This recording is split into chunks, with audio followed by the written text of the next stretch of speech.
Also, I remind you guys this thing I said, if you have a pattern, I don't know, oh, I'm going to victim or I'm going to something, remember to not judge it.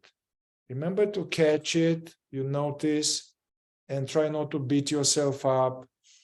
Observe yourself as an interesting, curious stranger. Be like, oh, wow, that's interesting.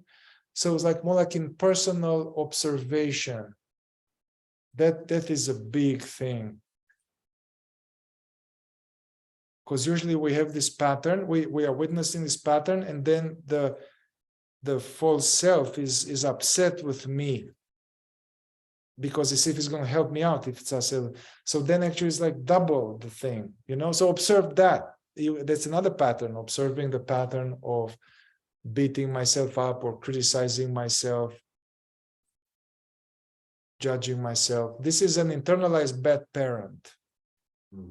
It's like if we had a parent that was actually judging us, putting us down, criticizing us for a long time, then that they are living, continuing in our consciousness. So we are doing it to ourselves, you know, that's really not good. So if you have something like that, that's a very good exercise to catch this, to catch yourself, this inner, this one, the voice that is upset and says, man, what the fuck, look at you. You're never going to do anything. Now you are 40 and look, or like, you're wasting your life. So anything, any this unkindness towards oneself, this is not the real you. This is the really like a poisonous snake. So you, at the same time, you can't stop it because we practiced it for a long time. So try to be awake to it. Just catch it, nasty voice, and you're like, no, not going there. Just drop it and come back to the present. Yeah.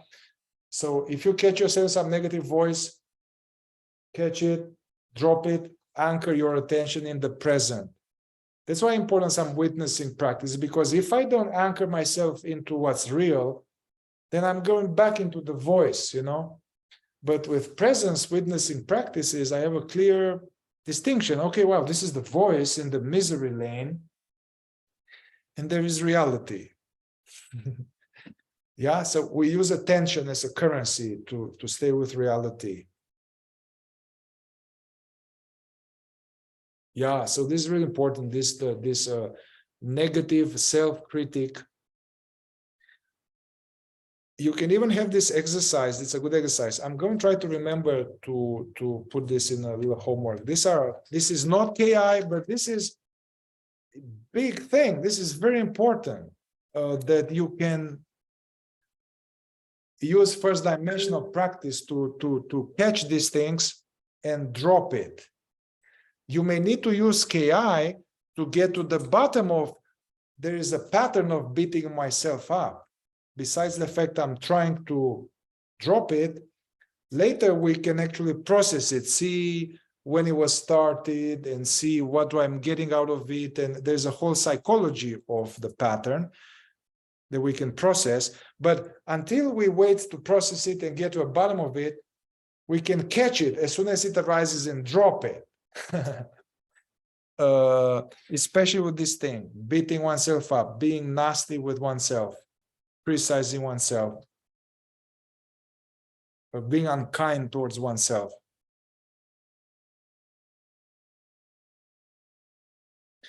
My definition of self-love is not mine, but somebody said it. There are two types of self-love. It's more like the ultimate self-love, when we can't go there because it's too ultimate, but that's the way to go. The ultimate self-love is that I deeply realize that I am this amazing presence. I'm this presence that is God's presence and its spirit. And this is nothing wrong with me. And I am made of love and lovable. And then it's all, you know, there's no space for this shit. you know, I'm seeing I'm a child of God, and then there's no space for this shit. Like being nasty with oneself. Okay, but that's not available for many of us, this thing, because we believe I'm a guy who is rotten. I'm somebody who is a failure. So a lower level of self-love, a lower level, but actually that can be practiced. Actually, it's important, is to okay, practicing self-love is the hippie in all this love yourself, yeah, you know, like with the bubble bath. Okay, that's good, do that, bubble bath and massage and like a cold chocolate and whatever. But the practice is to be kind and loving and supportive towards oneself in spite of shortcomings and fuck-ups. I'm going to repeat this. So to practice self-love is to be kind, loving, and supportive towards Mihai. Yeah, let's not go too esoteric now, presence and God and all that, but just to be kind and loving and supportive towards oneself in spite of shortcomings and fuck-ups. And some of you guys are parents, or imagine that like a good parent, like with your child, you know, ideally you are like, you don't put him down, you don't judge him, you don't do all these things. You are just kind and loving and supportive, even if they fuck up, even if they are mean and they hit somebody. You're like, hey, buddy, Jimmy, you can't do that. You know, you know, like this. So even if they fuck up, we are kind, supportive, encouraging. Yeah. So the same, we are like that. You know, if we were to actually do to a child how this negative voice tells, you know, we beat ourselves up. Many of us, we are loving, especially people on the path. We are nice towards other people and loving, but we are really mean towards ourselves. So imagine it, we're doing this with the inner child, yeah? And also, you guys, there was a documentary with this doctor, Japanese doctor with the water, remember?